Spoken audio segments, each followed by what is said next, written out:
Sa Re Ga Ma Pa little champion season 5ல இந்த வாரம் நடக்க போற டவுன் பஸ் சுற்றுல விஜய் ஆண்டனி அவர்கள் சீஃப் கெஸ்டா வந்திருக்காரு.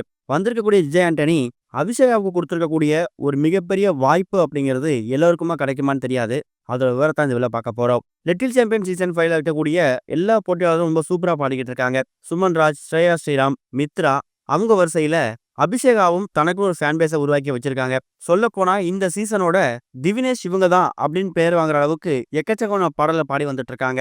அந்த வகையில இந்த வாரம் நடக்க போற டவுன் பஸ் சுற்றுல கிராமத்து மண் வாசனை சார்ந்த எக்கச்சக்கமான பாடல்களை குழந்தைங்க பாடுறாங்க.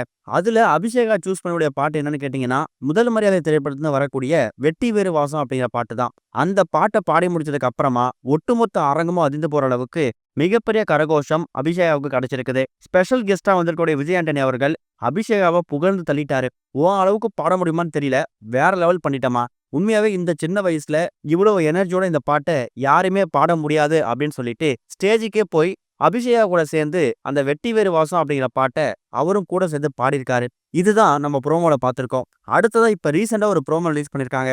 அதுல அபிஷேகாவுக்கு அவங்க தலையத்தையே மாத்துற மாதிரி ஒரு வாய்ப்பை விஜய் ஆண்டனி கொடுத்திருக்காரு.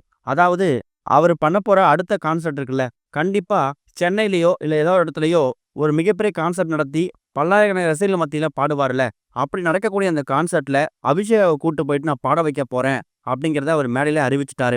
இந்த ஒரு அறிவிப்பை சொன்னதுக்கு அப்புறமா ஒட்டுமொத்த சரிகமபா அரங்கமும் அதிர்ந்து போற அளவுக்கு ஒரு கரகோஷம் கிடைச்சிருக்குது. இந்த வார்த்தையை கேட்டு அபிஷேகாவோட அம்மா பயங்கரமா கண் கலங்க ஆரம்பிச்சிட்டாங்க. எவ்வளவு பேருக்கு இந்த வாய்ப்பு கிடைக்கும் அப்படின்னு தெரியல. நிறைய பேர் சீஃப் கெஸ்டா வருவாங்க. போட்டியாளர் படக்கூடிய கஷ்டத்தை பார்த்துட்டு உதவி செய்யறேன், ஹெல்ப் பண்றேன் அப்படின்னு சொல்லுவாங்க. தன்னோட கான்சர்ட்ல பாட வைக்கிறதுக்கு ஹெல்ப் பண்றேன் அப்படின்னு சொன்னது சீசன் 5 சீனியர்ஸ்ல தேவா சார் சபேசனம் கொடுத்திருந்தாரு. அதை தொடர்ந்து இப்ப விஜய் ஆண்டனி அவர்கள் அபிஷேகாவுக்கு அவரோட கான்சர்ட்ல பாடுறதுக்கான வாய்ப்பை ஏற்படுத்தி கொடுத்திருக்கார். அந்த ஒரு வாய்ப்பை அபிஷேகா பயன்படுத்திக்கிட்டாங்கன்னா கண்டிப்பா ஒரு பெரிய சிங்கரா வர்றதுக்கான வாய்ப்பு அவங்களுக்கு கிடைக்கும். எக்கச்சக்கமான குழந்தை நட்சத்திரங்களுக்கு பாடுறதுக்கான வாய்ப்பும் அபிஷேகாவுக்கு வரும். என்ன நடக்க போகுது அப்படின்றத வெயிட் பண்ணி பார்க்கலாம். இது ஒரு பக்கம் இருக்க, ரஜினிகாந்த் அவர்கள் அவரோட அடுத்த திரைப்படத்துக்காக எவ்வளவு சம்பளம் வாங்க போறார் அப்படிங்கிறது இப்ப அபிஷியலா கன்ஃபார்ம் ஆயிருக்குதாம். ரஜினிகாந்த் இப்ப ஜெயிலர் 2 படத்தில் நடிச்சு முடிச்சிருக்கார். இந்த படத்தை தொடர்ந்து சிபி சக்கரவர்த்தி இயக்கத்துல 173வது திரைப்படத்தில் நடிக்க போறார். இந்த படத்துக்கான ஷூட்டிங் கூடிய சீக்கிரம் ஸ்டார்ட் ஆக போகுது. அதுக்கு முன்னாடி ரஜினியோட 174 படத்துக்கான ப்ரோமோ ஷூட்டும் ஆரம்பிச்சிட்டாங்க.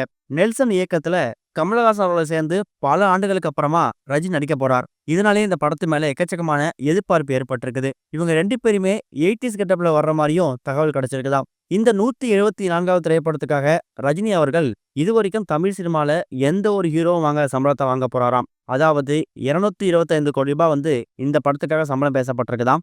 இதுதான் தமிழ் சினிமா நடிகர்கள்லயே அதிக சம்பளம் அப்படிங்கிற தகவல் கிடைச்சிருக்கு.